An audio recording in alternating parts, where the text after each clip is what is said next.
cómo desde esa habitación del periodista, cómo él haría uso de sus lentes y de sus cámaras para ingresar en la intimidad, en las habitaciones de los vecinos, ¿no? Una pareja de casados, el vecino haciendo un trabajo de jardinería para sus flores y rosas, las diferentes vecinas que tienen acá en el primer piso, una persona tomando el sol, la vecina que está en el segundo piso, la más atractiva, la joven, que es bailarina, siendo pues observada por este periodista en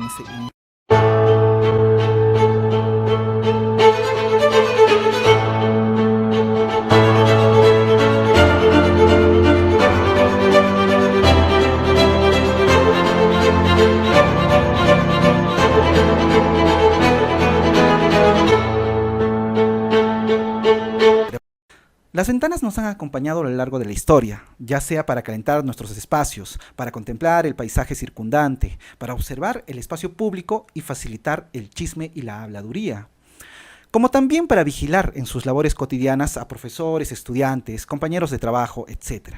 Y de este modo corregir sus conductas. Inclusive también nos ha ayudado a fisgonear a través de la ventana de la vecina o el vecino de al lado. Y siendo más claros, sacudiéndonos de nuestros prejuicios morales, la ventana también ha contribuido a la intensificación del placer y la sexualidad modernos. En esta oportunidad hablaremos de la historia de los usos de las ventanas. Comencemos. En imágenes tenemos estas bellísimas fotografías sacadas de varias de las películas de Wes Anderson, que me parece que es el director que ha podido trabajar de una manera más esplendorosa el tema de las ventanas, ¿no? Sin embargo, esta cuestión estética no será la que nos va a preocupar en la sesión del día de hoy. Nosotros más bien vamos a hablar de los usos sociales de la ventana o de las ventanas. Entonces no nos va a interesar mucho en esta ocasión la parte estética ni tampoco la climática, sino estos usos sociales de las ventanas. Entonces vamos a identificar en esta historia, en esta breve historia que vamos a hacer, 4 momentos importantes, ¿no? El momento del chisme y el cuidado, el momento de la vigilancia y el castigo, el momento de la adicción y el momento de la red virtual. El uso de las ventanas, en tanto chisme y cuidado, se producirán antes de la ilustración. Posterior a la misma, aparecerá más bien un uso que tiene que ver con la vigilancia y con el castigo.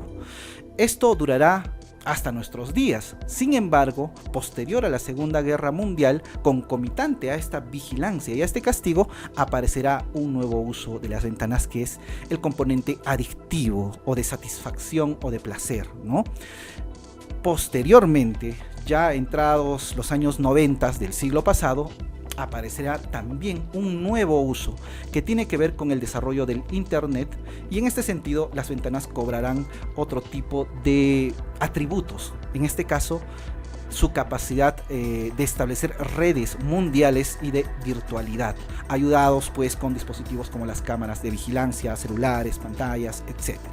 Entonces estos son los momentos importantes que vamos a desarrollar el día de hoy. Comencemos con el momento histórico de la Edad Medieval y parte del Renacimiento, anterior a la Ilustración, siglo XVIII.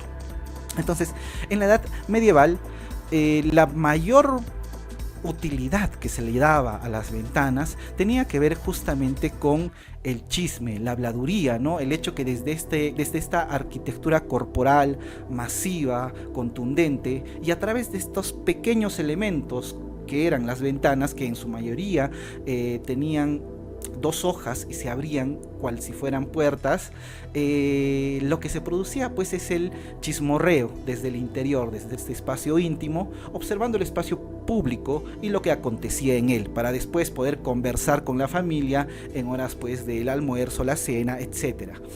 En este mismo momento también estas aberturas, estas ventanas cumplirían el rol del cuidado, pues se encontraban ubicadas pues en los torreones de las murallas de las ciudades medievales, y estas ventanas estaban pues estratégicamente ubicados para observar el paisaje, el horizonte, y tal vez pues anticiparse ante una posible invasión. Entonces tenían propósitos de proteger digamos al reinado, ¿no? Entonces tanto el chisme como cuidarse del exterior fueron las funciones más importantes de las ventanas anterior a la Ilustración, en la época medieval. Observamos acá cómo las tramas de estas ciudades medievales eran bastante entreveradas, laberínticas y orgánicas. Por ello mismo observamos este tipo de perspectivas donde el ojo humano, la visibilidad, no puede llegar a mucha profundidad, ¿no? La condición serpenteante de las calles impedía una visibilidad profunda. No obstante, las ventanas cumplían su propósito, ¿no? Este tipo de casi ventanas escondidas que sí podían ver cierto fragmento del espacio público justo para observar lo que hacían nuestros vecinos, por ejemplo, ¿no? En esta época, la Edad Media, ocurrían cosas bastante singulares.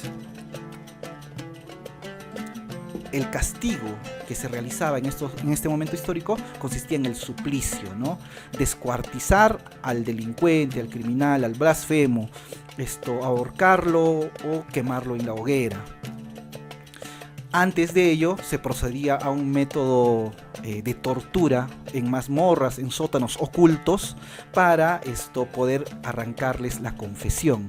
Solo arrancándoles la confesión, después de una gran tortura, se los llevaba al cadalso, que estaba en espacios públicos. Y esto servía pues para amedrentar a la población y que no recurran a este tipo de transgresiones sociales. En este momento histórico existían una gran cantidad de métodos de tortura bastante terroríficos y crueles, como estos sarcófagos metálicos o serruchar los cuerpos de las personas desde la parte de la ingle, etcétera, ¿no?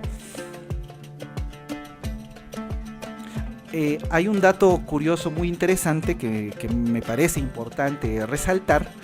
En la ciudad de Lima, en Perú, desde el siglo XVI hasta el siglo XIX aproximadamente, acontecieron dos fenómenos muy interesantes, ¿no? Y los cuales están interrelacionados. Por un lado, el balcón cerrado o el balcón de cajón, muy característico del centro histórico de Lima. Por otro lado, la vestimenta de las mujeres de Lima, a las que se les conocía como la tapada limeña, que utilizaban una suerte de manto que les cubría la cabeza, el cuello, y donde ellas podían dejar apenas un ojo ante la vista de la sociedad.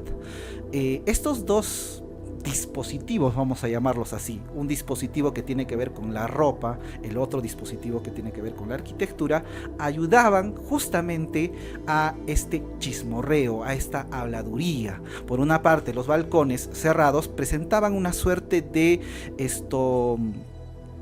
digamos, rejas por las cuales, o a través de las cuales, a través de ese entramado de madera, por lo general, podían observar lo que ocurriera afuera, en las calles, sin ser ellas o ellos vistos. Entonces, era una estrategia casi de camuflaje, para ver lo que ocurría afuera, sin poder descubrir quién estaba adentro, ¿no? Del mismo modo, este traje, llamado la tapada limeña, producía el mismo efecto. Las mujeres, que tenían ropas muy similares, caminaban por el espacio público, veredas, plazas, parques, sin poder identificarlas. No obstante, ellas sabían lo que hacían sus respectivos vecinos, por lo general varones, ¿no? Si ellos estaban tal vez en coqueteos, en flirteos con otras mujeres, inclusive a veces se producía situaciones, digamos, o accidentes muy divertidos, bueno, a los ojos de nosotros contemporáneos, ¿no? El hecho que un varón, al no poder identificar a estas mujeres casi homogéneas, que muestran solo un ojo, tal vez seduce a alguna sin darse cuenta de que esta probablemente sea su madre, su esposa, su hija, ¿no? Entonces, era una práctica muy desarrollada en la Lima virreinal. Cabe resaltar que era una práctica que no tenía que ver con mandatos, digamos, clericiales de la iglesia, ni tampoco gubernamentales. Era una tradición. Es más, tanto la iglesia como el Estado trataba de castigar esta práctica porque, digamos, desestabilizaba la masculinidad, ¿no? O ponía en peligro la virilidad de los limeños del virreinato. Entonces, en términos generales, vamos a decir que las ventanas durante la Edad Medieval y parte del Renacimiento cumplían este doble propósito: vigilar el espacio exterior para ver si venían pues tropas foráneas, y también en el interior utilizar en estas calles serpenteantes las ventanas como pequeños dispositivos para poder observar el espacio público y que se produzca el chismorreo o la habladuría. Esos eran los usos principales de las ventanas en este momento histórico. Cabe resaltar que en la Edad Media las viviendas tradicionales no contaban con muchas divisiones interiores como actualmente sí, ¿no? Nuestros departamentos y casas tienen una gran cantidad de muros internos para dividir pues espacios sociales, privados, íntimos, etcétera. Las casas de la Edad Medieval no contaban con estos muros y por ello mismo no habían pues divisiones entre habitaciones. No había la habitación, no existía el dormitorio como nosotros lo conocemos ahora. Ahora llega la Ilustración. ¿Qué es lo que ocurre? La muerte de la aristocracia, ¿no? De un régimen que gobernó durante siglos la Europa medieval, los diferentes reinados, los diferentes reyes de cada uno de los países, bueno, en ese momento reinados, ¿no? La revolución más importante fue la Revolución Francesa, que se llevó a cabo a finales del siglo XVIII. En ese momento, la emergente burguesía cuestionaba el poder monárquico, diciendo pues que era un poder déspota y que cometía infinidad de abusos. También cuestionaba incluso el poder del clero, de la iglesia, porque las virtudes católicas estaban siendo cuestionadas. ¿Desde dónde? Desde la razón. Por eso se le conoce con el nombre de la Ilustración. Es el momento del nacimiento de las ciencias emergentes, ¿no? Las ciencias que conocemos ahora, la psicología, la psiquiatría, la jurisprudencia, etc. Entonces, la razón es la que guiará a la sociedad, ya no las virtudes, digamos, religiosas o el mandato de déspotas monarcas, sino será la razón. En ese momento, la arquitectura, la biología, las diferentes disciplinas tendrán, digamos, un giro significativo. En el caso de la arquitectura, las ventanas que otrora servían tanto para el chisme como para el cuidado, comenzarán más bien a operar según términos de vigilancia y de castigo. Ahora, lo importante de las ventanas es que nos ayuden a controlar el espacio, controlarlo, vigilarlo. ¿Para qué? Para que no se cometan transgresiones, para que no se robe, para que no se mate, para que no se cometan actos impúdicos, etc. Esto es lo que nos dice Michel Foucault en su libro Vigilar y Castigar acerca de este giro que tiene la arquitectura. Voy a leer la cita. Desarrollase entonces toda una problemática, la de una arquitectura que ya no está hecha simplemente para ser vista, Fausto de los Palacios, o para vigilar el espacio exterior con estas torres, ¿no? Sino más bien permitir un control interior. Lo que importa es el control interior, articulado y detallado, para hacer visibles, ¿no?, a quienes se encuentran dentro. Más generalmente, la de una arquitectura que habría de ser un operador para la transformación de los individuos. Obrar sobre aquellos a quienes abriga, permitir la presa sobre su conducta, conducir hasta ellos los efectos de un poder, ofrecerlos a un conocimiento y modificarlos. ¿En qué consiste entonces en este momento la importancia de las ventanas?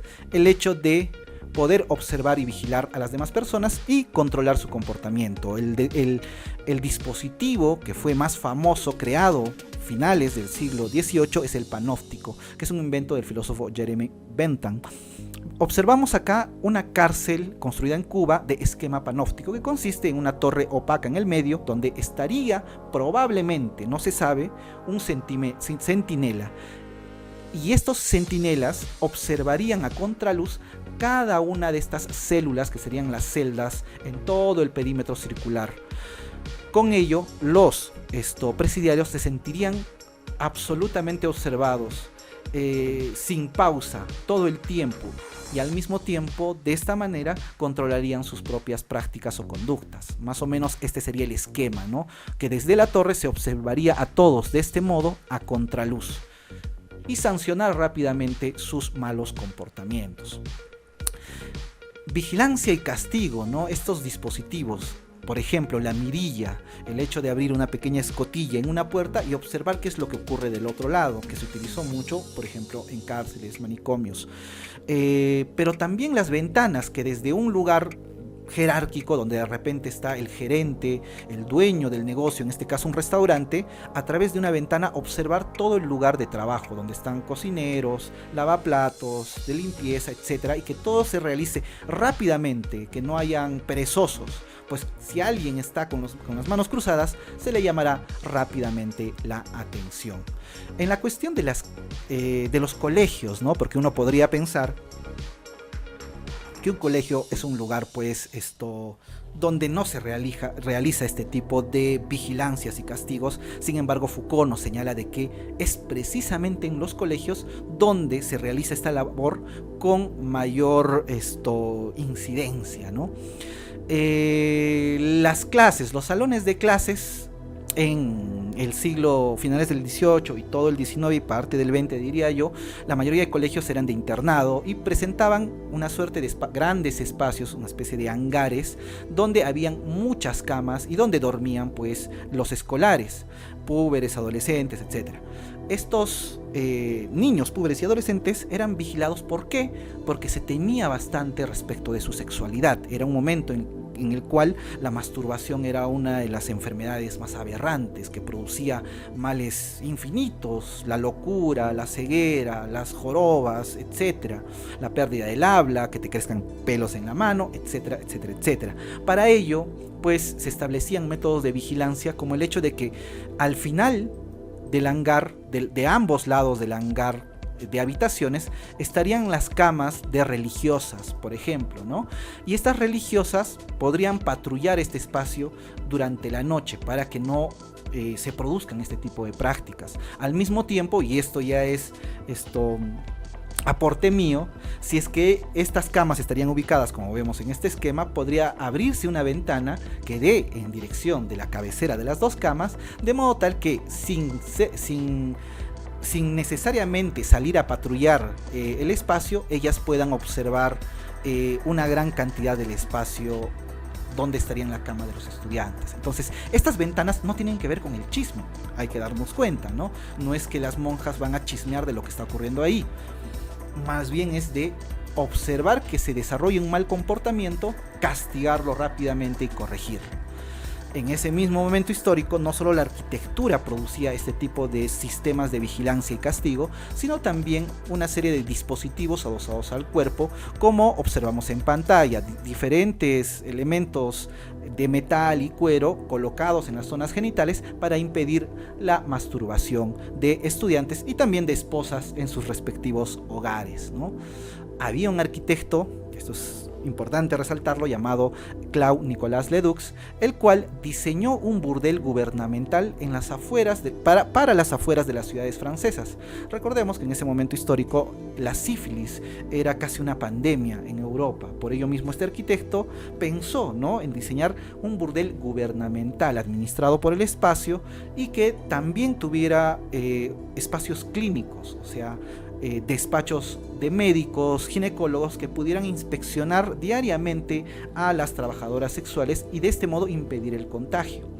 No obstante, acá ocurría algo particular. A grandes rasgos esto podría parecer beneficioso para la comunidad, hasta cierto punto lo es, pero veamos el otro lado, la otra cara de la moneda. En realidad estaríamos hablando de una cárcel de trabajadoras sexuales que estarían siendo inspeccionadas diariamente para que no puedan, pues, contagiar a los parroquianos. Ahora, dentro de todas estas habitaciones, oficinas, despachos administrativos, ambientes ginecológicos, estarían ellas siendo vigiladas sistemáticamente. ¿A partir de qué?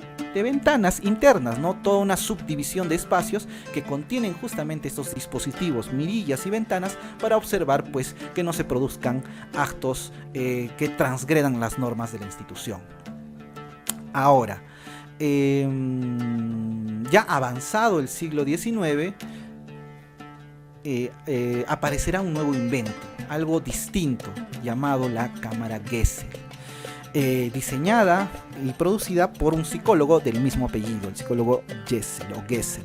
Consiste básicamente en una cúpula de estructura metálica que tiene paños de vidrio espejo, que desde el exterior se podría observar todo lo que ocurre dentro de la cúpula, como esta entrevista que le hace un psicólogo a un niño que ha sufrido algún tipo de abuso, pero desde el interior el niño y el psicólogo no podrían ver nada, solamente sus propios reflejos. Esto ayudaría pues a que, digamos, el niño pueda hablar de esos hechos traumáticos sin sentirse pues amedrentado por la mirada de varias personas, como serían tal vez abogados, juristas, etc.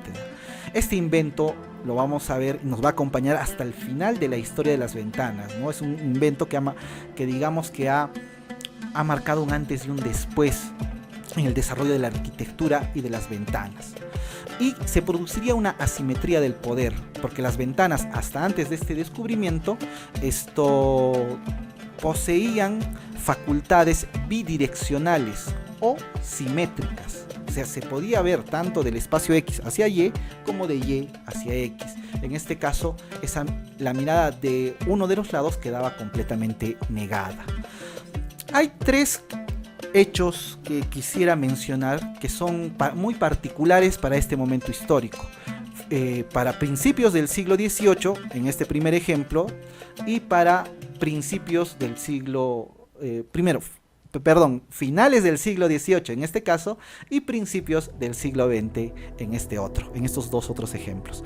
Vamos primero a principios del siglo o finales del siglo XVIII y principios del XIX, donde el arquitecto Jean-Jacques Lequeux nos presentará una propuesta arquitectónica muy distinta a la de ese burdel gubernamental, donde el esquema sería el de una especie de clínica o cárcel de trabajadoras sexuales. Más bien Lequeux pensaba en que la prostitución y el placer no tenían que ser administrados por nadie y tendrían que ser actividades más bien espontáneas. Sin embargo, Lequeux proponía que estos espacios prostibulares, estas habitaciones, alcobas para el contacto sexual, pudieran tener una especie de pasillo trasero. Tras el muro de estas habitaciones habría un pasillo delgado donde habrían sillas que tendrían cuerdas y estarían pues digamos impulsadas por poleas para que ciertos voyeurs puedan sentarse mediante alguna palanca o dispositivo, subir hasta algún punto donde habría una escotilla y observar desde ahí la actividad sexual dentro de las habitaciones. Entonces, este dispositivo no tiene que ver con vigilancia, tiene que ver más bien con algo escondido, ¿no? Con el voyeurismo, básicamente. Principios del siglo XX. En la película La chica danesa hay una parte de la película donde ocurre un hecho que a mí me llamó poderosamente la atención, que tiene que ver con que el protagonista recurre a un lugar periférico a la ciudad, una suerte de casa de citas, burdel, donde ingresará a una pequeña cabina que tiene dos cortinas. Abrirá las cortinas y ahí encontraremos una ventana que dirige hacia un espacio central donde se encontrará esta señorita desnuda tocándose el cuerpo. Entonces este dispositivo, acá vemos otra imagen, este dispositivo es similar al que diseñó 100 años atrás Jean-Jacques Lequeux, ¿no? El hecho de una especie de espionaje o voyeurismo hacia espacios donde se produciría actividad erótica o sexual. Entonces, estos dispositivos no tienen que ver con vigilar y castigar, sino más bien con observar y disfrutar, probablemente. Ahora, el tercer ejemplo que también escapa al patrón normal del uso de las ventanas del siglo XVIII, XIX y XX es en este caso, la casa de Adolf Loos, o una casa que diseñó Adolf Loos para una bailarina. Esto más o menos en 1920. Esta casa presenta una piscina en el tercer piso. El acceso o el uso de la piscina será en el tercer piso, acá, ¿no? Entonces, no, perdón, este es el segundo piso. En este espacio donde está el número 2. Entonces, acá, que es el tercer piso, se podrá dar el uso de la piscina. Pero en el segundo piso habrán pasillos por todo el perímetro de la piscina, acompañados de ventanas para observar mediante estos cristales la silueta de las personas que se bañen pues dentro de la piscina.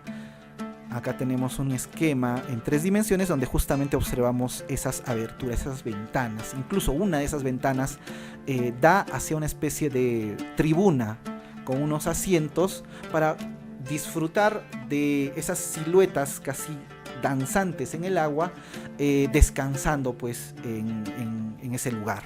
Entonces, este dispositivo tampoco tiene que ver con castigar que estás nadando mal, que lo estás haciendo de manera problemática, qué sé yo. No, simplemente buscar el disfrute, ¿no? Un disfrute casi erótico.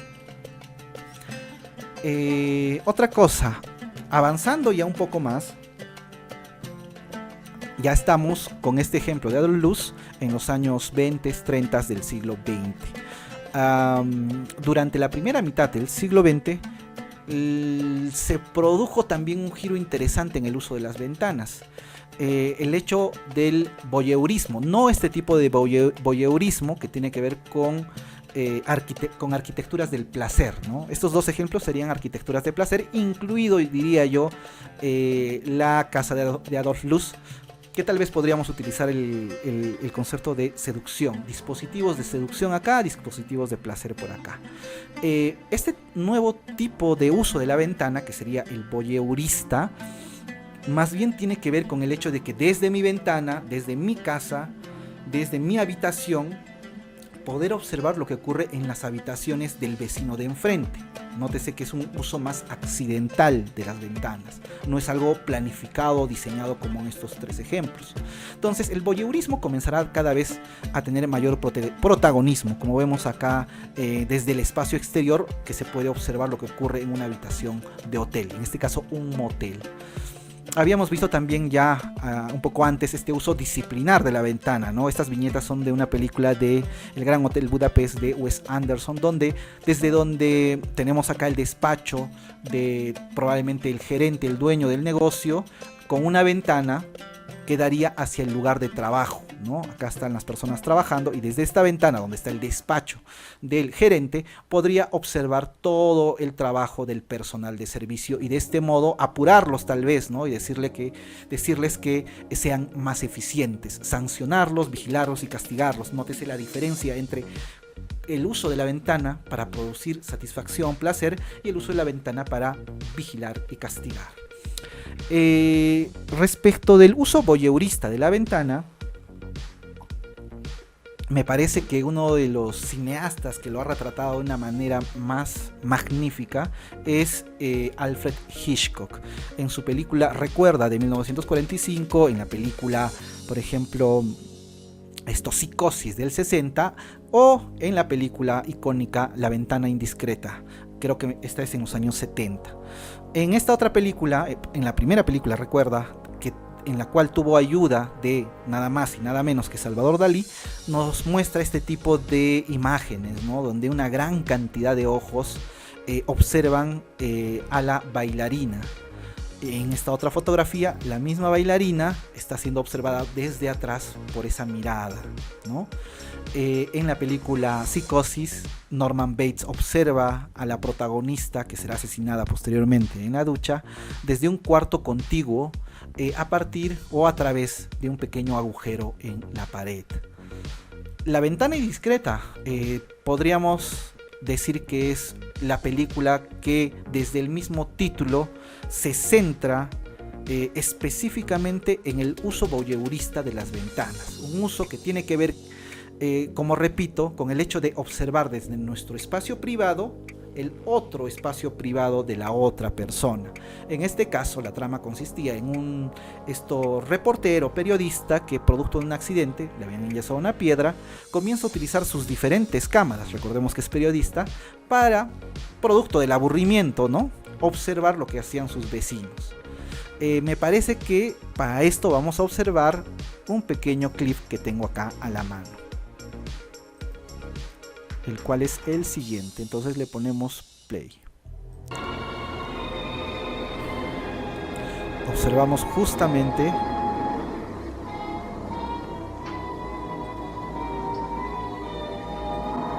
cómo desde esa habitación del periodista, cómo él haría uso de sus lentes y de sus cámaras para ingresar en la intimidad, en las habitaciones de los vecinos, ¿no? Una pareja de casados, el vecino haciendo un trabajo de jardinería para sus flores y rosas, las diferentes vecinas que tienen acá en el primer piso, una persona tomando el sol, la vecina que está en el segundo piso, la más atractiva, la joven, que es bailarina, siendo pues observada por este periodista en ese baile tan sexy, y también los recién casados que están en una habitación contigua a su propio departamento. Entonces, este es el tipo de observación voyeurista que se producirá a partir, pues, o con mayor intensidad. No quiere decir que esto no se haya desarrollado antes, simplemente lo que quiero resaltar es el hecho de que se intensifica, se agudiza con mayor intensidad durante el siglo XX. La ventana indiscreta simplemente es como Hitchcock retrata algo que se produce en la vida cotidiana por todos lados, ¿no? La película No amarás de Kieslowski también trabaja el mismo tema. Consiste en un muchacho que se obsesiona con una mujer de un edificio del frente y la comienza a observar con sus diferentes lentes y cámaras fotográficas, incluso binoculares. La imagen de portada me parece sumamente estimulante, ¿no? El rostro en negro anónimo del muchacho, del joven, en vez de los ojos tiene o presenta estas ranuras donde se colocan las llaves, y estos ojos estarían sangrando. Sumamente sugerente la imagen. Por otra parte, no olvidemos nunca este momento, o sea, el siglo, estamos ahorita, siglo XX, en el siglo XX, si bien es cierto, las ventanas comienzan a cobrar este tipo de usos que tienen que ver con el voyeurismo, con la seducción, lo predominante del uso de las ventanas sigue siendo la vigilancia y el castigo, el panoptismo, observar sin que me veas y castigarte. De este modo, muchos espacios carcelarios, como el que vemos acá, el cual es un espacio, digamos, para la ejecución de personas que han cometido crímenes aberrantes, mediante inyección letal, en este caso específico. Y este espacio estaría contiguo a otros espacios donde estarían los testigos, los familiares que necesitan observar cómo dan ejecución a la persona que tal vez haya asesinado a un miembro de su familia. Del otro lado, de la parte posterior a esta ventana, estaría la persona que suministra el cóctel químico vía intravenosa a la persona que va a morir, ¿no? Entonces, una especie de panóptico de la muerte. En este caso, no es un panóptico para producir placer, ni un panóptico simplemente para vigilar tu conducta y castigarte. Es más bien un panóptico para producir la muerte, ¿no? Y una muerte con testigos. Un ejemplo sumamente interesante, ya a partir de la década de los 50, pasada la Segunda Guerra Mundial, es, digamos, el paradigma erótico sexual desarrollado por la revista Playboy, que tenía como director ¿a quién? Pues a Hugh Hefner. Será Hugh Hefner y todo su equipo el que nos presentará más bien al ciudadano norteamericano de los años 50 en adelante, una propuesta de un estilo de vida, un nuevo estilo de vida para el ciudadano norteamericano, que se alejaría de los cánones morales de ese momento, que tenían que ver con la familia, ¿no? Casarte, tener tu esposa, tener tus hijos, ser un buen padre de familia. Y Hugh Hefner decía, no, esto es aburridísimo. Lo que tiene que ocurrir es más bien que ustedes machos abandonen a sus familias si es que las tienen. Y si es que aún no las tienen, quédense solteros. Cómprense un ático o un departamento en la ciudad, organicen la distribución de este departamento según nuestras recomendaciones. ¿Por qué? Porque la revista Playboy otorgaría a este ciudadano postdoméstico, a este conejo Playboy que va de cacería de muchas mujeres, le presentaría sugerencias en planos de arquitectura, en cortes, en perspectivas donde le enseña cómo debe vivir, ¿no? Una vida hedonista con piscinas interiores, con cuevas, con sótanos, con camas circulares, con cocinas tecnológicas, etcétera, etcétera, etcétera. ¿Para qué? Para que le faciliten y le ayuden pues a poder conquistar a sus respectivas